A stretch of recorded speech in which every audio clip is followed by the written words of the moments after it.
নবী সাল্লাল্লাহু আলাইহি ওয়াসাল্লামের জন্মলগ্ন হতে তশরিফ থেকে ওয়াফাত পর্যন্ত সম্পূর্ণ জিন্দেগি মুবারক ছিল মানব জগতের জন্য একটি উপহার স্বরূপ, সকল মানবের জন্য রহমত স্বরূপ, সকল মানব জাতির জন্য নবী সাল্লাল্লাহু আলাইহি ওয়াসাল্লামের সম্পূর্ণ জিন্দেগিটা একটা শিক্ষা। নবী করিম সাল্লাল্লাহু আলাইহি ওয়াসাল্লামের জিন্দেগি মুবারকে যত উম্মতের জন্য যত শিক্ষা রয়েছে, নামাজ, রোজা, কালিমা, নামাজ, রোজা, হজ, যাকাত থেকে শুরু করে সমস্ত আমল আখলাক নিয়ে রাতের পর রাত, দিনের পর দিন আলোচনা করলেও শেষ হওয়ার মতো নয়। তারপরও আমি নগণ্য বান্দার জবান দিয়ে নবী করিম সাল্লাল্লাহু আলাইহি ওয়াসাল্লামের পবিত্র জীবন মুবারক থেকে ছোট্ট একটি শিক্ষা নিয়ে আজ আলেমে আলোচনা করব। প্রতিবার পবিত্র প্রত্যেকটা মুসলমান নিজেকে মুসলমান দাবি করার সময় কালিমার দাওয়াত হয়ে যায়। পবিত্র রমজানুল মুবারক আসলে রমজান এবং যাকাতের আলোচনা হয়, নামাজের আলোচনা, পবিত্র মিরাজুন নবী মাস সহ সম্পূর্ণ বছর আলোচনা হয় এবং ঈদ উল আজহার সময় হজ ও কুরবানি নিয়ে আলোচনা হয়। কিন্তু যে কিছু কিছু জিনিস যেগুলা আলোচনা কম হয় কিন্তু আলোচনা করাটা অতীব জরুরি, তার মধ্যে একটি বিষয় হলো গীবত, যেটা মহান রব্বুল আলামিন পবিত্র কুরআনুল কারীমের অসংখ্য জায়গায় গীবত নিয়ে বান্দাদেরকে আদেশ করেছেন। রাসূল সাল্লাল্লাহু আলাইহি ওয়াসাল্লামের অসংখ্য হাদিস মুবারক রয়েছেন। পবিত্র কুরআনের অসংখ্য আয়াত থেকে আমি একটি আয়াত তেলাওয়াত করেছি। মহান রব্বুল আলামিন বান্দাদের জন্য ইরশাদ করেন, ওয়ালা ইয়াগতাব বা'দুকুম বা'দা আইয়ুহিব্বু আহাদুকুম আন ইয়াকুলা লাহমা আখিহি মাইতান ফাকারিহতুমুহু ওয়াত্তাকুল্লাহ ইন্নাল্লাহা তাওয়াবুর রহিম। তোমরা একে অপরের গীবত করো না। গীবত মানে কি? আইয়ুহিব্বু আহাদুকুম আন ইয়াকুলা লাহমা আখিহি মাইতান ফাকারিহতুমুহু, তোমরা কি তোমার মৃত ভাইয়ের মাংস খাওয়া কখনো পছন্দ করবে? ফাকারিহতুমুহু, তোমরা কখনো পছন্দ করবে না। ওয়াত্তাকুল্লাহ, তোমরা আল্লাহকে ভয় করো। ইন্নাল্লাহা তাওয়াবুর রহিম, মহান রব্বুল আলামিন তাওবা কবুলকারী, করুণার আধার। গীবত কি? পরনিন্দা। নবী করিম সাল্লাল্লাহু আলাইহি ওয়াসাল্লাম গীবত নিয়ে উম্মতদেরকে শিক্ষা দিচ্ছেন, এই উম্মত, হে আমার প্রিয় প্রাণের উম্মতগণ, তোমরা গীবত কি জানো? হাদিসে আছে আন আবি হুরায়রা রাদিয়াল্লাহু তাআলা আনহু ইন্না রাসূলুল্লাহি সাল্লাল্লাহু আলাইহি ওয়াসাল্লাম, রাসূল সাল্লাল্লাহু আলাইহি ওয়াসাল্লাম সাহাবীদের জিজ্ঞেস করেন, আতাদরুনাল মাল গীবাহ, গীবত অর্থ কি? গীবত মানে কি জানো? ক্বালু আল্লাহু ওয়া রাসূলুহু আ'লাম, সাহাবায়ে কেরামগণ ইরশাদ করেন, ইয়া রাসূলুল্লাহ, ইয়া হাবিবাল্লাহ, এটা তো আল্লাহ এবং তার রাসূল অধিক জানেন। রাসূলুল্লাহ সাল্লাল্লাহু আলাইহি ওয়াসাল্লাম ইরশাদ করেন, যিকরাকা আখাকা বিমা ইয়াকরাহু, অর্থাৎ নিজের ভাইয়ের অজান্তে যদি কেউ যদি আলোচনা করে, নিজের ভাইয়ের অপছন্দ হয়, তাকেই বলে গীবত। কিলা আফারাআইতা ইন কানা ফি আখি মা আকুল, সাহাবায়ে কেরাম ইরশাদ করেন, ইয়া রাসূলুল্লাহ সাল্লাল্লাহু আলাইহি ওয়াসাল্লাম, এ প্রাণের রাসূল, যদি তার মধ্যে সেই দোষ যদি বিদ্যমান থাকে, তা নিয়ে যদি আমরা আলোচনা করি। রাসূল সাল্লাল্লাহু আলাইহি ওয়াসাল্লাম ইরশাদ করেন, যদি সেই দোষ বিদ্যমান থাকে সেটাই হলো গীবত। আর যদি সেই দোষ যদি বিদ্যমান না থাকে, ফাকাদ গীবা ওয়া ইল্লাম তাকুন ফীহি ফাকাদ বাহাত্তা, যদি সেই গীবত যদি তার ভিতরে যেই দোষগুণ যদি তার ভিতরে যদি উপস্থিত না থাকে, সেটাই হলো অপবাদ, বুহতান, নাউযুবিল্লাহ। আমাদের রাসূল সাল্লাল্লাহু আলাইহি ওয়াসাল্লাম উম্মতদেরকে বুঝিয়ে দিচ্ছেন গীবত কি। আমাদের আঞ্চলিক ভাষায় অনেকেই বলে যে ওলো হইলি তো হতাইয়েন গীবত হয়ে যাইব, ইতে গীবত হয়ে যাইব, জানে জানিয়ারও তুই হরকা হতাইয়েন, এ হইয়ের হইলি তো গীবত হয়ে যাইব, হইলি তো কিছু মনে করিব, ইয়ে নেই গীবত, সংক্ষিপ্ত হতাই ইয়ে নেই গীবত। যেটা যে কথাটা বললে তোমার ভাই যদি অপছন্দ করে, তুমি যদি অপছন্দ করো, তোমার বিরুদ্ধে যে কথা বললে সেটাই গীবত। নবী করিম সাল্লাল্লাহু আলাইহি ওয়াসাল্লাম সুদের গুনার মধ্যে 40 রকমের গুনাহ আলোচনা করেছেন। সবচেয়ে অল্প গুনাহ হলো যেটা যে ব্যক্তি যদি তার মাকে বিবাহ করে, সেটা হলো সবচেয়ে কম গুনাহ। আর যেই গুনাহ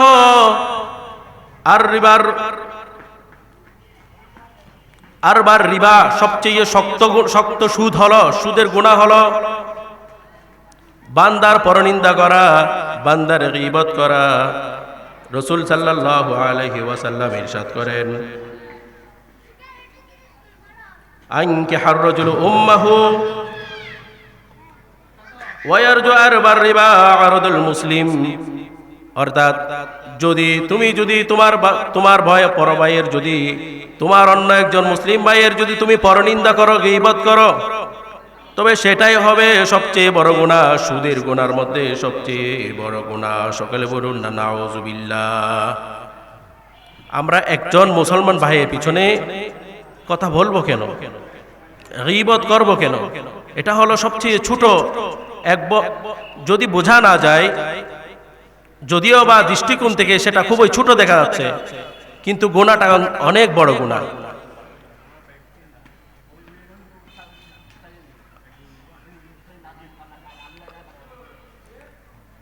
عن عائشة رضي الله تعالى عنها قال للنبي صلى الله عليه وسلم إنها قصيرة، فقال رسول الله صلى الله عليه وسلم قد أغتبتها، لقد قلت كلمة لمزحت بماء البحر لمزحته، رواه الترمذي।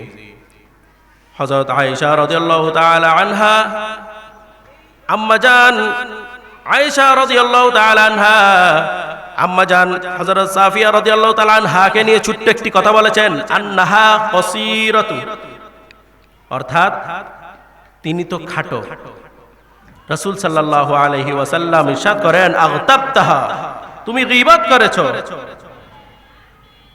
অন্য এক riwayate আছে রাসূল সাল্লাল্লাহু আলাইহি ওয়াসাল্লাম বলেছেন, লাকাদ কুলতি কালিমাতু লামাযাহতুল বিমাইল বাহরি লামাযাহতাহু, অর্থাৎ তোমার সেই ছোট্ট গীবতটা যদি একটা মহাসমুদ্রে যদি নিক্ষেপ করা হয়, তবে মহাসমুদ্রের পানি সাথে সাথে কলুষিত হয়ে যাবে। নাউযুবিল্লাহ।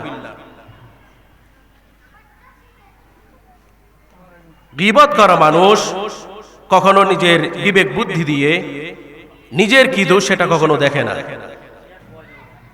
গীবত করা মানুষগুলো সবচেয়ে বেশি ভয়ঙ্কর, ছড়িয়ে যাক ভালোবাসা প্রাণ থেকে প্রাণ পরস্পর, ঠিক কিনা? আর একজন আর দোষ খুঁজতে ব্যস্ত সে যে সব সময়, নিজের দোষের পায় না হদিস, মানবে না ভুল তারে হয়, ঠিক কিনা? বিবেক, গীবতকারী ব্যক্তি নিজের বিবেক বুদ্ধি হারিয়ে ফেলে, সেই কখনো তার ভুল কখনো দেখবে না।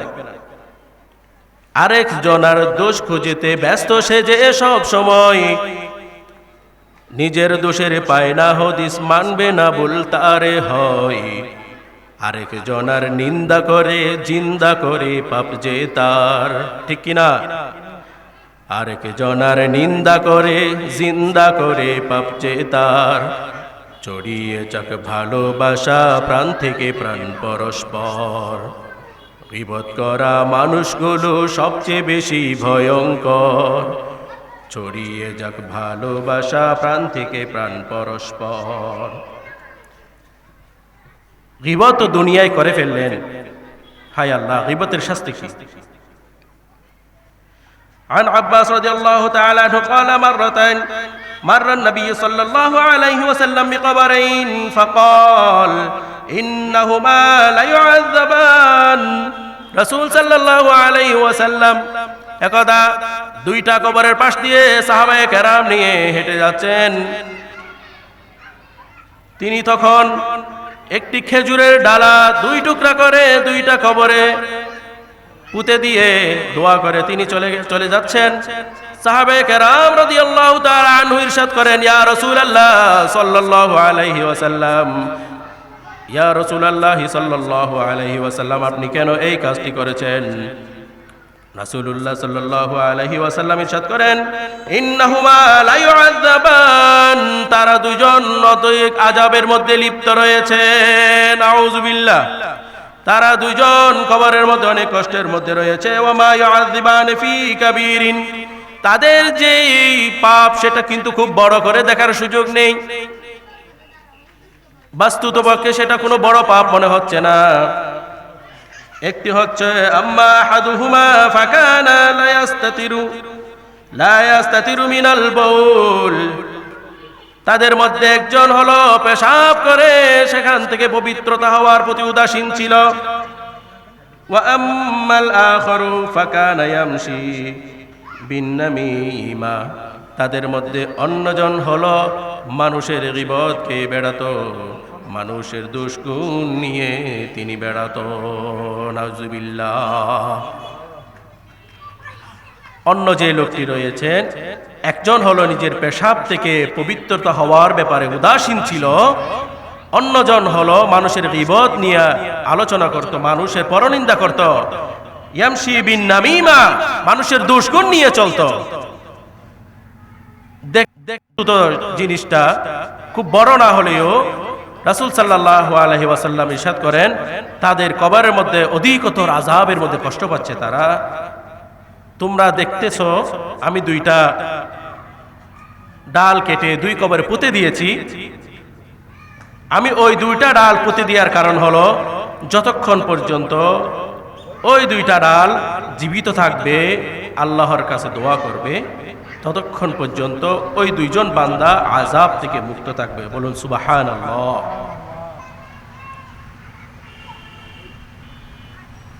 রাসূল সাল্লাল্লাহু আলাইহি ওয়াসাল্লাম ইরশাদ করেন, হুজুর যখন মেরাজে গিয়েছেন তখন জিবরিলকে জিজ্ঞাসা করছেন, দেখেন কিছু লোক তাদের আঙ্গুলগুলো নখগুলো পিতলের তৈরি, সেই পিতলের তৈরি নখ দিয়ে তাদের নিজের মুখ নিজে খামচি দিয়ে দিয়ে মাংস খাবলে তুলে ফেলতেছেন। অনেক রিওয়ায়াতে আছে অনেক লোক আছে নিজের গায়ের মাংস নিজে কামড়ায় কামড়ায় খেয়ে ফেলতেছে। রাসূল সাল্লাল্লাহু আলাইহি ওয়াসাল্লাম ইরশাদ করেন, হে জিবরিল, আমি যা দেখতেছি এগুলো কি আমাকে তুমি খুলে বলো। রাসূলুল্লাহ সাল্লাল্লাহু আলাইহি ওয়াসাল্লামের কথাই জিবরাইল আলাইহিস সালাম রাসূলুল্লাহ সাল্লাল্লাহু আলাইহি ওয়াসাল্লামকে বললেন, ইয়া রাসূলুল্লাহ, ইয়া হাবিবাল্লাহ, যে লোকদেরকে আপনি দেখছেন তাদের নিজের মাংস নিজে কুবলে কুবলে ফেলে দিচ্ছে, অথবা যাদের নিজের মাংস নিজে কামড়ায় কামড়ায় খাচ্ছে, তারা হলো দুনিয়ার মধ্যে তাদের ভাইয়ের গীবত করত, তাদের ভাইয়ের পরনিন্দা করত, তাদের দোষ গুণ যেগুলো আছে সেগুলো নিয়ে সমাজের মধ্যে চলাফেরা করত, তারা সেগুলো গুনাহ মনে করত না। নাউযুবিল্লাহ। পরিশেষে সময় খুবই অল্প, ছোট্ট কথায় একটা কথাই বোঝাতে চাই, আমার আমার ভাইয়ের বিরুদ্ধে আমি যে কথাটা বলবো, আমি চিন্তা করব আমার বিরুদ্ধে একই কথা যদি অন্য কেউ যদি বলে, বর্ণনা করে, তা আমার কেমন লাগবে। এই কথা যদি আমি চিন্তা করি, তাহলে কখনো আমার ভিতরে গীবত করার মতো, পরনিন্দা করার মতো কখনো সিচুয়েশন, অবস্থা তৈরি হবে না।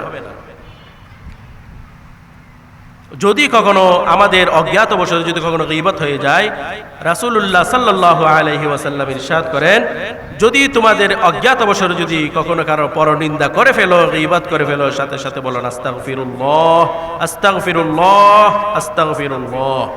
এবং এভাবে আমাদের সমাজের মধ্যে এই পরনিন্দাটা খুবই প্রকট আকার ধারণ করেছে। আমরা অন্যজনের বিরুদ্ধে কথা বলতে আসলে নিজেদের একটু ঠোঁট কাঁপে না, একটু বুক কাঁপে না। খুবই অল্প সময়ের মধ্যে আমরা আমার মুসলমান ভাইয়ের পরনিন্দা করে ফেলি, মুসলমান ভাইয়ের বদনাম করে ফেলি। রাসূলুল্লাহ সাল্লাল্লাহু আলাইহি ওয়াসাল্লাম ইরশাদ করেন, কাফা বিল মারই কাযিবান আন ইউহাদ্দিসা বিকুল্লি মা সামিআ। রাসূল সাল্লাল্লাহু আলাইহি ওয়াসাল্লাম ইরশাদ করেন, তুমি যা শুনেছো তাই যদি তুমি বলতে থাকো, সেটা যদি সত্য হয় তাহলে গীবত, যদি মিথ্যা হয় তাহলে বুহতান, তুমিও মিথ্যাবাদী। জোরে বলুন নাউজুবিল্লাহ। আমাদের সমাজের মধ্যে দেখা যায় দোষ করেছে একটা, কিন্তু বলার সময় অভাবই কি হইতার না, অবাই কি হইতার না, এন করে যাতে বর্ণনা করে দোষ যে দূর আছে দূর তো হয় এনে লাগে দেয় এই মতর এনে ওহিলামি আসি তার এনে হইতে হয়ে যারবই। নাউজুবিল্লাহ। কত বড় যে পাপ করেন, এটা কত বড় পাপ, এটা আমাদের কল্পনারও অতীত। আমরা গুনাহ থেকে বাঁচার জন্য নামাজ পড়ি, আমরা রোজা রাখি, আমাদের ইবাদত, আমরা ইবাদত করি। নবী করিম সাল্লাল্লাহু আলাইহি ওয়াসাল্লাম ইরশাদ করেন, ইয়াকুম ওয়াল হাসাদা ফা ইন্নাল হাসানা ইয়াকুলুল হাসানাত, ইয়াকুম ওয়াল হাসাদা ফা ইন্নাল হাসাদা ইয়াকুলুল হাসানাতি কামা তাকুলুন নারুল হাতাব। তোমরা হিংসা করছো, গীবত করছো, তোমরা পরনিন্দা করছো, তোমরা আবার 5 ওয়াক্ত নামাজ কালাম আদায় করছো, তোমরা রমজানের রোজা আদায় করছো, তোমরা কুরবানি করছো, তোমরা মহান রব্বুল আলামিনের মতো শুকনা লাকড়ি, যেমন শুকনা লাকড়িকে আগুন যেমন খেয়ে ফেলে, তাকুলুন নারুল হাতাবে, যেভাবে শুকনা লাকড়িকে আগুন খেয়ে ফেলে তোমাদের সেই পাপ তোমাদের পূর্ণকে ঠিক সেভাবে ভক্ষণ করে ফেলে। হে আমার ভাইয়েরা, আমরা একটু খেয়াল করব, আমাদের পাপের কারণে, আমাদের ছোট্ট ছোট্ট ভুলের কারণে আমাদের আমলগুলো যেন বরবাদ না হয়। কেননা মহান রব্বুল আলামিন ইরশাদ করেন পবিত্র কোরআনের মধ্যে, ফাওয়াইলুল লিল মুসাল্লিন। কোরআনের মধ্যে বলেছেন ওয়াইল, দুজক, দুজকের মধ্যে যে ওয়াইল জায়গাটি রয়েছে সেটা হলো ওই মুসল্লিদের জন্য। পরায়াতে বলছে আল্লাযীনা হুম আন সালাতিহিম সাহুন, যারা নামাজের মধ্যে উদাসীন। তোমার নামাজের মধ্যে তুমি কিভাবে উদাসীন হয়েছো? তুমি নামাজ পড়ার সময় তুমি নিজেকে পরিশুদ্ধ করতে পারোনি, তুমি গুনার খাতা নিয়ে, গুনার বোঝা নিয়ে তুমি বারবার গুনাহ করতেছো, আল্লাহর নারাজ করতেছো, তারপর তুমি আল্লাহর দরবার গিয়ে সালাত করতেছো, সালাত আদায় করতেছো, কিন্তু তুমি প্রকৃতপক্ষে তোমার সালাতের মধ্যে তুমি উদাসীন। তোমার জন্য রয়েছে ওয়াইল, দুজকের সেই জায়গাটুকু। সকলে বলেন না নাউজুবিল্লাহ।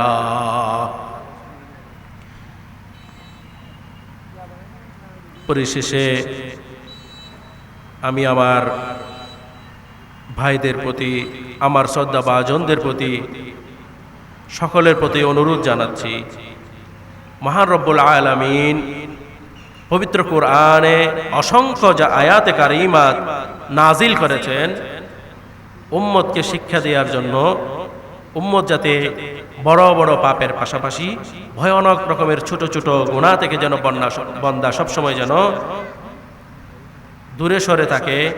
এবং মহান রব্বুল আলামিনের প্যার হাবিব হুজুরপুর নূর সাল্লাল্লাহু আলাইহি ওয়াসাল্লামকে তাগিদ দিয়েছেন, ইয়া রাসূলুল্লাহ, ইয়া হাবিবাল্লাহ, আপনিও বলে দিন বান্দাদেরকে তারা যেন পরনিন্দা হতে আপন মুসলমান ভাইয়ের দোষ গুণ বর্ণনা থেকে নিজেকে যেন হেফাজত করে। সকলে বলুন সুবহানাল্লাহ। আমরা বড় বড় গুনাহর পাশাপাশি, পাপের পাশাপাশি ছোট ছোট গুনাহ থেকে, হাসাদের মতো গুনাহ থেকে, হিংসার মতো গুনাহ থেকে, পরনিন্দার মতো গুনাহ থেকে, গীবতের মতো গুনাহ থেকে আল্লাহ যেন আমাদেরকে হেফাজত করেন। আল্লাহ যেন আমাদেরকে এইসব পাপ হতে যেন মুক্ত রাখেন। আমাদের জিন্দেগি যেন প্যার হাবিব সাল্লাল্লাহু আলাইহি ওয়াসাল্লামের অনুসরণ করে, গোলামি করে, মহান রব্বুল আলামিনের আদেশ মান্য করে জিন্দেগি কাটাতে পারি। আল্লাহ আমাদের সকলকে সেই তৌফিক দান করুন, আমিন। ওয়া আখিরি দাওয়ানা আনিল হামদুলিল্লাহি রাব্বিল আলামিন। আসসালামু আলাইকুম ওয়া রাহমাতুল্লাহি ওয়া বারাকাতুহু। আলহামদুলিল্লাহি রাব্বিল আলামিন ওয়াল আকিবাতু লিল মুত্তাকিন ওয়াসসালাতু ওয়াসসালামু আলা রাসূলিহিল কারীম ওয়া আলা আলিহি ওয়া আসহাবিহি আজমাইন। সম্মানিত উপস্থিতি, মাইকের আওয়াজ যতটুকু পর্যন্ত যাচ্ছে আমি সবাইকে অনুরোধ করব, এই মাহফিলের সৌন্দর্য রক্ষাতে বিশেষ করে আমার যে সমস্ত ভাইয়েরা দাঁড়িয়ে দাঁড়িয়ে কষ্ট করছেন, আপনাদেরকে অনুরোধ করব ভাই একটু বসেন। আপনারা হাজার হলো আমাদের ভাই, আপনারা দাঁড়িয়ে আছেন, আমাদের পা কামড়াচ্ছে। কারণ হাদিসে পাক আছে, নবীজি বলছেন এক মুমিন তাম পৃথিবীর একটা দেহ নিয়ে, মানুষ মাথার মধ্যে ব্যথা পেলে যেভাবে পুরো শরীর ব্যথা হয়, সেই জন্য একজন মুমিন দাঁড়িয়ে থাকলে আর একজন মুমিন বসে থাকলে এটা কষ্ট হয়। সেজন্য ভাইদেরকে অনুরোধ করব, আপনারা ভাইয়া বসলে মাহফিলের সৌন্দর্যটা বাড়বে। আরেকটা বিষয় আমাদের জানা উচিত, সুন্নিদের মাহফিলে তো কোরআন হাদিস হয় না, সুন্নিদের মাহফিলে লাফালাফি ফালাফালি হয়। এগুলা যারা বলেন, আমি আপনাদেরকে অনুরোধ করবো আপনারা এসে মাহফিলে বসে অন্তত বুঝতে পারবেন না এখান থেকেও কিছু কোরআন হাদিসের কথা হয়। আমি যে বিষয়টি নিয়ে আলোচনা করছিলাম, আল্লাহ সুবহানাহু ওয়া তাআলা আল্লাহর মাহবুবকে সাক্ষী হিসেবে প্রেরণ করেছেন। তা আমার নবীকে আল্লাহ বলেছেন, হাবিব আপনি সাক্ষী। আমার নবী কেমন সাক্ষী? আল্লাহর হাবিব সাল্লাল্লাহু আলাইহি ওয়াসাল্লামকে কিয়ামতের ময়দানে হযরত নূহ আলাইহিস সালাতু ওয়াস সালামের উম্মতদেরকে যখন উপস্থিত করা হবে, কিয়ামতের ময়দানে হযরত নূহ আলাইহিস সালাতু ওয়াস সালামের উম্মতদেরকে যখন উপস্থিত করা হবে, ওনাদেরকে জিজ্ঞেস করা হবে যে আমাদের নবী তোমাদের কাছে কি দাওয়াত পৌঁছায় নাই? ওই সময় সমস্ত উম্মত মিথ্যা কথা বলবে। নূহ আলাইহিস সালাতু ওয়াস সালামের পক্ষে সাক্ষী দেওয়ার জন্য আল্লাহ সেই জায়গায় আমার নবীকে উপস্থিত করাবে। আমার আল্লাহ হাদিসে কুদসিতে বলা হচ্ছে, যেখানে হাবিব আপনার শান আলোচনা, যেখানে আমি আল্লাহর শান আলোচনা করা হবে, মাহবুব রাসূল সেখানে আপনার শানও আলোচনা করা হবে। ইযা যুকিরতু যুকিরতামাইন। নবীজি বলছেন, আল্লাহর নবীর শান আল্লাহ কিভাবে বুলন্দ করেছেন। আপনি যখন আজান দিবেন, আজানে আল্লাহর নাম তো আজানে নবীরও নাম। আপনি যখন নামাজ পড়বেন, নামাজে আল্লাহর নাম তো নামাজে নবীরও নাম। আপনি মসজিদে গেলে দেখবেন লা ইলাহা ইল্লাল্লাহ এক পাশে আর এক পাশে আমার নবীর নাম। আপনি যখন কবরে যাবেন, সেখানে আমার নবীর সম্পর্ক, আল্লাহর নামে যেভাবে প্রশ্ন আছে মার রব্বুকা, ঠিক সেভাবে আমার নবীর সম্পর্ক কবরে প্রশ্ন করা হবে। আল্লাহ বলছেন, হাবিব আমি আপনার শানে তো বুলন্দ করেছি, যেখানে আমার নাম উচ্চারণ করা হবে সেখানে আপনার নামও উচ্চারণ করা হবে। সেজন্য একজন শায়ের বলছেন, কালিমা জানে কামতে আল্লাহর পরে নবীর নাম, কালিমা জানে কামতে আল্লাহর পরে নবীর নাম, নামাজের তাশাহুদে নবীকে দিতে হয় সালাম। তো শায়ের এখানে এটা বোঝাচ্ছেন, আপনি যেখানে যান আল্লাহ যেভাবে বলেছেন, আপনি যদি সরাসরি সালাম দিতে লজ্জাবোধ করেন, কিন্তু নামাজে গিয়ে আমার নবীকে সালাম দিতেই হবে। তো আল্লাহ বলছেন, হাবিব আমি আপনাকে সাক্ষী হিসাবে প্রেরণ করেছি। এখানে আমার আল্লাহ দুইটি বিষয় বলছেন, শাহিদাউ ওয়া মুবাশশিরা ওয়া নাযীরা। হাবিব আমি আপনাকে সুসংবাদ দেওয়ার জন্য পাঠিয়েছি এবং মানুষকে সতর্ক করার জন্য পাঠিয়েছি। আমার নবী কিভাবে আমাদেরকে সুসংবাদ দিয়েছেন, কিভাবে আমাদেরকে সতর্ক করেছেন, আপনি হাদিসে পাক খুললে দেখতে পাবেন। তিরমিজি শরীফের হাদিসে পাকের মধ্যে কোট হয়েছে, নবীজি বলছেন, মা রাআইতু মিসলাল জান্নাতি নামা তালিবুহা ওয়ালা মিসলান নারি নামা হারিবুহা। আমার নবী বলছেন, আল্লাহ যে মেরাজের রজনীতে আমি নবীকে আল্লাহ যে জান্নাত দেখিয়েছেন, জান্নাতে জান্নাতীদের জন্য আল্লাহ কি কি নিয়ামত রেখেছেন, এইভাবে নিয়ামত আমি আর কোথাও দেখি নাই। জান্নাতে যেভাবে বান্দাদের জন্য নিয়ামত রেখেছেন, কিন্তু আমার নবী বলছেন, আমি মানুষের অবস্থা দেখছি, যারা জান্নাতে যাওয়ার জন্য আগ্রহী তারা দেখি ঘুমিয়ে আছে। সবাই চায় জান্নাতে যেতে, কিন্তু জান্নাতের যে আমল আছে সে আমলগুলা কেউ করতে চায় না। আমি একটা ঘটনা পড়েছি যে 3 বন্ধু একসাথে বসে আছে, তা একজন বন্ধু আরেকজন বন্ধুকে বলছে, চল বন্ধু একটু মসজিদে যাই, একটু মসজিদে যাই। তো 2 জন চলে যাচ্ছে, একজন এক পাশে বসে আছে, চিন্তা করতেছে, হয়তো কিরে বন্ধু কি চিন্তা করার, হয়তো বন্ধু সিন্ড করে দিয়ে খবরত কেন একটু মেঘলা খবরের চিন্তায় বন্দা মসজিদও যান না ভারত। তা আমার নবীকে আল্লাহ সুসংবাদ দেওয়ার জন্য পাঠিয়েছেন।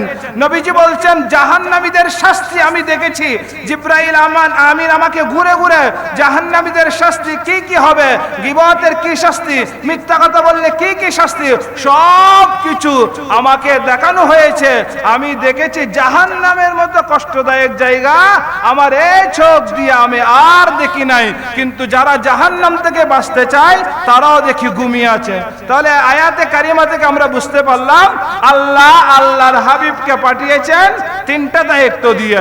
1 নাম্বার সাক্ষী হিসেবে, 2 নাম্বার সুসংবাদ দেওয়ার জন্য, 3 নাম্বার সতর্ক করার জন্য। এবার আমাদের দায়িত্ব হচ্ছে 4টি।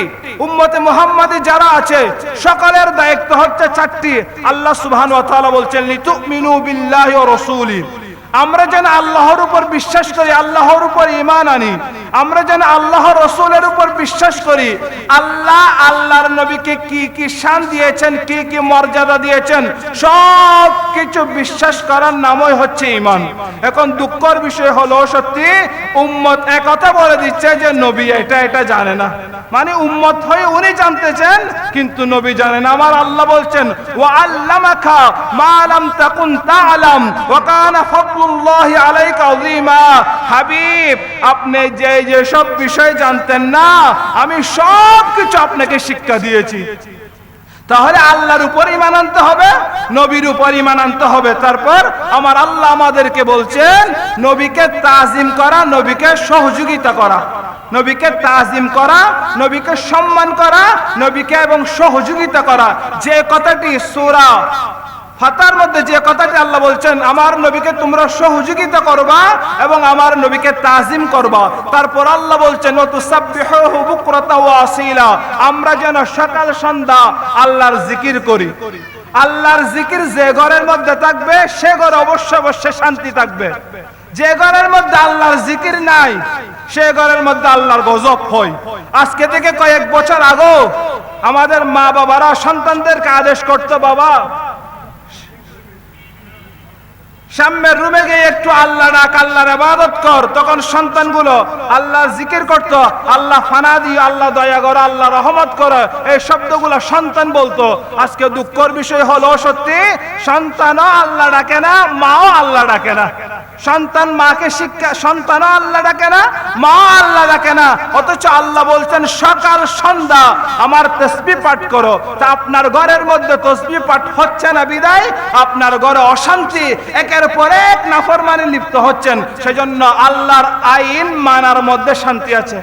আল্লাহর আইন অমান্য করে আপনি একদম জান্নাতে থাকবেন, শান্তিতে থাকবেন, এমন করা মানে বোকামি। সেজন্য আমাদের উচিত, আল্লাহ তাআলা আমার নবীকে আমাদের জন্য মডেল হিসাবে প্রেরণ করেছেন। আমার নবীকে আল্লাহ লাকাদ কানা লাকুম ফি রাসূলিল্লাহি উসওয়াতুন হাসানাহ, আমার নবীর প্রত্যেকটা জীবন যখন আপনার চোখের সামনে রাখবেন, আমার নবী স্ত্রীর সাথে আচরণ কিভাবে করত, সমাজে মানুষের সাথে কিভাবে আচরণ করত, যারা আমার নবীর বিরোধিতা করত তাদের সাথে কেমন আচরণ করত। এই বিষয়গুলো যখন আপনার চোখের সামনে রাখবেন, আপনি অবশ্যই অবশ্যই নাজাত প্রাপ্ত দলের অন্তর্ভুক্ত হতে পারবেন। মনে রাখবেন, আমরা তো শুধু এখন ওয়াজ করি, কিন্তু আমার নবী ওয়াজ করতেন এবং ওয়াজ কি কি করতেন, এগুলো আবার হাজিরাও নিতেন, এগুলো আবার হাজিরাও নিতেন। হাদিসে পাকে কোট হয়েছে, নবীজি ইরশাদ করেছেন, মান আসবাহা মিনকুমুল ইয়াউমা সাইমান। সাহাবায়ে কেরামের মজলিসে আমার নবী জিজ্ঞেস করলেন, তোমাদের মধ্যে কে আছো যে আজকে রোজা রেখেছো? এটা নফল রোজার কথা বলা হয়েছে, কারণ ফরজ রোজা তো সাহাবায়ে কেরাম অবশ্যই অবশ্যই রাখবেন, এটা নফল রোজা। সিদ্দিক আকবর, যে সাহাবীর মর্যাদা অনেক বেশি, যে সাহাবী আমার নবীর সাথে সঙ্গী হয়েছেন, যে সাহাবীর সাথে আল্লাহ বলেছেন লা তাখাফ ওয়ালা তাহজান, ভয় করিও না, নিশ্চয় আমি তোমাদের সাথে আছি। এখানে আমার নবী আর সিদ্দিক আকবর যখন ছিলেন, সিদ্দিক আকবর এবং আমার নবীকে সান্ত্বনা দেওয়ার জন্য আল্লাহ বলছেন, এখানে আপনারা দুইজন নয়, এখানে স্বয়ং আমি আল্লাহ আপনাদের সাথে আছি। ওই সিদ্দিক আকবর আমলের কোনো কমতি ছিল না, উনি আমল করে, কিন্তু এখন তো আমরা হদ আয়ত নবীর আশেক, নামাজ নফলি সমস্যা নাই, আয়ত নবীর আশেক, দাড়ি না রাখলে সমস্যা নাই। আর সিদ্দিক আকবর কেমন আশেক ছিলেন? নবীজি জিজ্ঞেস করলেন, কে রোজা রেখেছো? সিদ্দিক আলা আনা আবু বকরিন। সিদ্দিক আকবর বলছেন, ইয়া রাসূলুল্লাহ, আমি রোজা রাখলাম। নবীজি জিজ্ঞেস করলেন, মান আদা লিল্লাহি মিনকুম ইয়াওমান মারিদা, তোমাদের মধ্যে কে আছো আজকে যে অসুস্থ মানুষকে দেখতে গিয়েছো? সিদ্দিক আকবর হাত তুললেন। আমার নবী জিজ্ঞেস করলেন, ফামান তাবিয়া মিনকুমুল ইয়াওমা, তোমাদের মধ্যে কে আছো যে আজকে জানাজার নামাজ পড়েছো? জানাজার নামাজ এটা অত্যন্ত একটা সওয়াবের কাজ। আমরা যখন জানাজার নামাজে উপস্থিত হব, আমাদের এখানে দুইটা বিষয় মনে রাখতে হবে। এক নাম্বার বিষয়, আমি যদি নেককার হই, আমার উসিলা আল্লাহ যেন মাইয়তকে মাফ করে দেয়। আর আমি যদি বদকার হই, মাইয়ত যদি নেককার হয়, আল্লাহ যেন মাইয়তের উসিলা আল্লাহ আমাকে মাফ করে দেয়। কিন্তু দুঃখের বিষয়, আজকে জানাজার নামাজ নিয়ে হাসাহাসি, জানাজার নামাজ নিয়ে সমাজে মানুষকে জানাজাটা হাসির পাত্র হয়ে গিয়েছে। লাশ একটা জানাজা কখন 2 ঘন্টা আগে লাশ একটা রোদের মধ্যে শুকাত দিয়েছেন, একের পর এক বক্তব্য হচ্ছে। এখানে সমস্ত রাজনীতিবিদ, যারা এমপি প্রার্থী, যারা চেয়ারম্যান প্রার্থী, সেখানে আপনি ভোট চেয়েতে গিয়েছেন। আমাকে একটা ভোট দেন মানুষের, গরিব দুঃখী মেহনতি মানুষের সহযোগিতা করার জন্য। এটা জানাজার মাঠ। একজন বান্দা তার 30 বছর, 40 বছর, 50 বছর, 60 বছর, 70 বছর যা কাটিয়েছে, সব কিছুর হিসাব সে কিছুক্ষণ পরেই দিবে।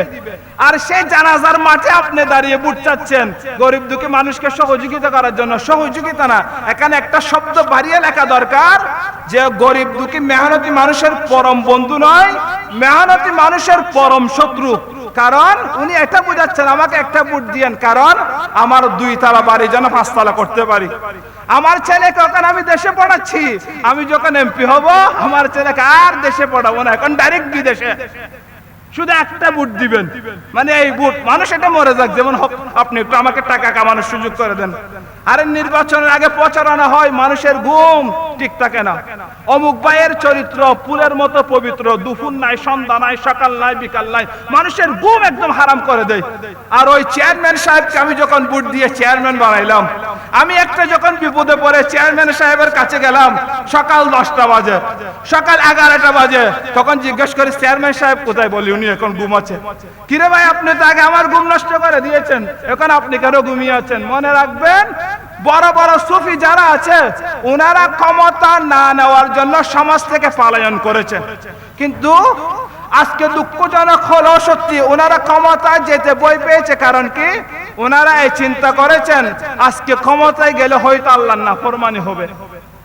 সেজন্য সুফিয়ান সৌরির মতো একজন ব্যক্তি, যিনি জগৎ বিখ্যাত সুফি ছিলেন, ওনাকে যখন রাষ্ট্রের পক্ষ থেকে বড় একটা দায়িত্বের জন্য বলা হয়েছে, উনি এই সমাজ থেকে অন্য একটা সমাজে গিয়ে মানুষের গোলামি করছে, মানুষের কাজ করছে, ঘরের কাজ করছে।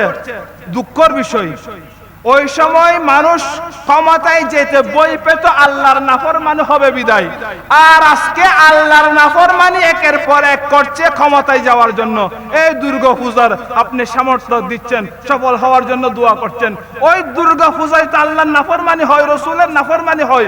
ওই জায়গা আপনি সফল করার জন্য বলছেন শুধুমাত্র একটু ক্ষমতার কারণে।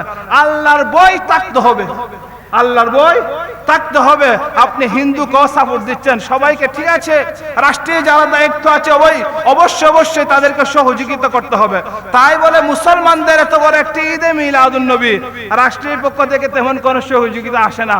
মূর্তি পূজার জন্য এতগুলো টাকা বরাদ্দ করছে, আর যিনি করছে উনি খুব স্বাচ্ছন্দ্য বোধ করছে, মানে হামর মতো একটা হাম করলাম।